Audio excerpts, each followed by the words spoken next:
ఇక్కడ మేము పవన్ కళ్యాణ్ గారి దగ్గరికి మాకు న్యాయం జరిగిద్ది అనని ఇక్కడికి వచ్చాము. బిల్డర్ లక్ష్మి ద్వారా మేమందరం పోలీస్ వాళ్ళము, ఇంకా అనేక మంది మేము చాలా నష్టపోయాము.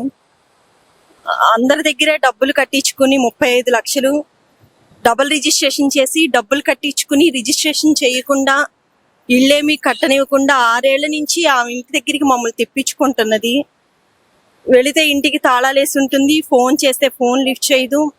అన్ని రకాలుగా అందరూ వాళ్ళ పొలాలు అమ్ముకుని ఉన్న గాజులు పెట్టుకుని బంగారం పెట్టుకుని రిటైర్మెంట్ డబ్బులు మొత్తం ఆళ్ళ మీదే పెట్టి ఆమె మీదే పెట్టి చాలా రకాలుగా ఇబ్బందులు పెడుతున్నది. ఇక్కడ మాకు పవన్ కళ్యాణ్ గారు న్యాయం చేస్తారు అని ఇక్కడ దాకా వచ్చాము. చేస్తారంటారమ్మా పవన్ కళ్యాణ్ గారు? తప్పకుండా చేస్తారని నమ్మకంతో వచ్చాము, చేస్తారు కూడా. ఎంతమంది మోసపోయారమ్మా? మొత్తం 14 మంది మోసపోయాము. 2018లో మేము ఆమెకి డబ్బులు కట్టాము అందరం, ప్రతి ఒక్కళ్ళము.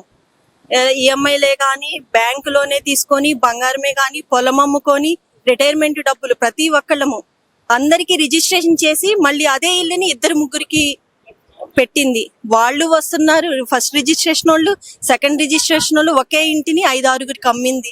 మేము రిటైర్మెంట్ మొత్తం డబ్బులు మొత్తం దాని మీద పెట్టి అందరూ నష్టపోయాము. అందరం 6 ఏళ్ల నుంచి నరకం చూస్తున్నాము.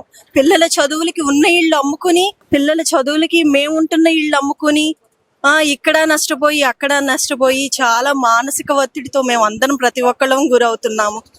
మాకు న్యాయం చేస్తారు అని పవన్ కళ్యాణ్ గారు ఎంతో ఆశతో ఇక్కడికి వచ్చాము.